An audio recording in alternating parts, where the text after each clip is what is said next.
Phone call తో మీ బంగారాన్ని విడిపించి ప్రెజెంట్ మార్కెట్ రేట్ కే కొని బ్యాలెన్స్ అమౌంట్ ని క్యాష్ గా లేకపోతే సమానమైన బంగారాన్ని మీకిస్తుంది అక్షయ గోల్డ్ హబ్. ప్రపంచవ్యాప్తంగా అనిశ్చిత పరిస్థితులు కొనసాగుతున్నప్పటికీ భారత ఆర్థిక మూలాలు బలంగానే ఉన్నాయని ఆర్థిక సర్వే స్పష్టం చేసింది. రూపాయి మారకపు విలువ తగ్గిపోతున్నప్పటికీ అది దేశ ఆర్థిక వ్యవస్థకు ప్రతిబింబం కాదని తేల్చి చెప్పింది. అమెరికా టారిఫ్లు సహా ఇతర బాహ్య పరిణామాలు మాత్రమే ఇందుకు కారణమని పేర్కొంది. జీఎస్టీ సంస్కరణల కారణంగా వచ్చే ఆర్థిక సంవత్సరంలో వృద్ధి రేటు 6.8 నుంచి 7.2% మధ్య ఉంటుందన్న ఆర్థిక సర్వే ఈ ఆర్థిక సంవత్సరం 7.4%గా నమోదవుతుందని తెలిపింది. 2026-27 ఆర్థిక సంవత్సరంలో జీడీపీ వృద్ధి రేటు 6.8 నుంచి 7.2% మధ్య ఉంటుందని కేంద్రం అంచనా వేసింది. ప్రస్తుత ఆర్థిక సంవత్సరంలోని అంచనా 7.4% కంటే ఇది కాస్త తక్కువ. సర్వే ప్రకారం రిటైల్ ద్రవ్యోల్బణం భారీగా తగ్గి 1.7%కి చేరింది. కూరగాయలు, పప్పుల ధరలు తగ్గి సామాన్యులకు ఉపశమనం లభించింది. జనవరి 16 నాటికి విదేశీ మారక నిల్వలు $701.4 బిలియన్ పెరిగాయి. 11 నెలల దిగుమతులకి ఇవి సరిపోతాయి. రియల్ జీడీపీలో తయారీ రంగం వాటా స్థిరంగా 17 నుంచి 18% వద్ద కొనసాగుతోంది. పారిశ్రామిక రంగం 7% వృద్ధిని నమోదు చేసింది. 2025-26 మొదటి భాగంలో సేవా రంగం 9.3% వృద్ధిని నమోదు చేసి ఆర్థిక వ్యవస్థకు ప్రధాన చోదక శక్తిగా నిలిచింది. సాఫ్ట్వేర్ ఎగుమతులు, జీసీసీలు కీలక పాత్ర పోషించాయి. సమృద్ధిగా వర్షాలు కురవడం వల్ల వ్యవసాయ రంగం 3.6% వృద్ధి సాధించింది. అమెరికాతో వాణిజ్య ఒప్పందం ఈ ఏడాది కుదిరే అవకాశం ఉన్నందున అనిశ్చితులు తగ్గుముఖం పడతాయని ఆర్థిక సర్వే తెలిపింది. 2025-26 నాటికి ద్రవ్యలోటును 4.4%కి తగ్గించే లక్ష్యంతో ఉన్నట్లు పేర్కొంది. దిగుమతులను తగ్గించడం సహా ప్రపంచం భారీగా భారతీయ ఉత్పత్తులను కొనే స్థాయికి ఎదగాలని పిలుపునిచ్చింది.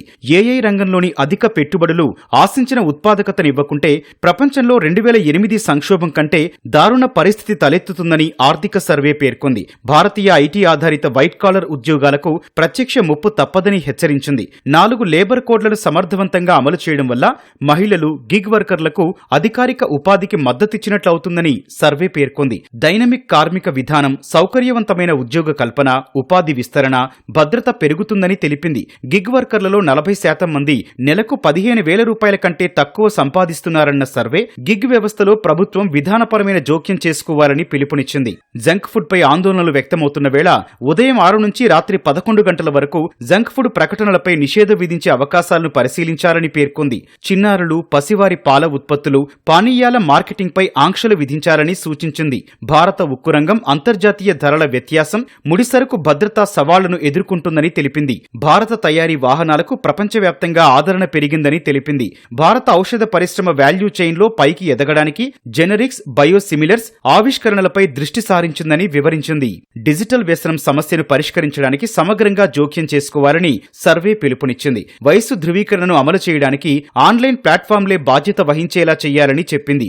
యువతతో పాటు పెద్దల విద్య, పనితీరు, కార్యాలయ ఉత్పాదకత, మానసిక ఆరోగ్యంపై ఇది ప్రతికూల ప్రభావం చూపుతోందని గుర్తు చేసింది. తీవ్రమైన ప్రపంచ అస్థిరత మధ్య విదేశీ ప్రత్యక్ష పెట్టుబడుల ప్రవాహాన్ని కొనసాగించడం ముందున్న కీలక సవాలని తెలిపింది. అనుకూలమైన విధానాలు, డిమాండ్, మౌలిక సదుపాయాల విస్తరణతో విమానయాన రంగం వృద్ధి పదంలో ఉందని పేర్కొంది. సమాచార హక్కు చట్టాన్ని పునః పరిశీలించాలని, గోప్యమైన నివేదికలు, ముసాయిదాలను పంచుకోకుండా చేయాలని ఆర్థిక సర్వే నొక్కి చెప్పింది. పెరుగుతోన్న బంగారం, వెండి ధరలపై స్పందించిన ఆర్థిక సర్వే శాశ్వత శాంతి నెలకొనడం, వాణిజ్య యుద్ధాలు పరిష్కరించే వరకు బంగారం, వెండి ధరలు అధిక స్థాయిలో ఉంటాయని అంచనా వేసింది. సెకండరీ స్థాయిలో విద్యార్థుల నికర నమోదు శాతం తక్కువగా ఉన్నందున 8వ తరగతి తర్వాత కూడా పాఠశాల విద్యార్థులను కొనసాగించాల్సిన అవసరముందని ఆర్థిక సర్వే పేర్కొంది.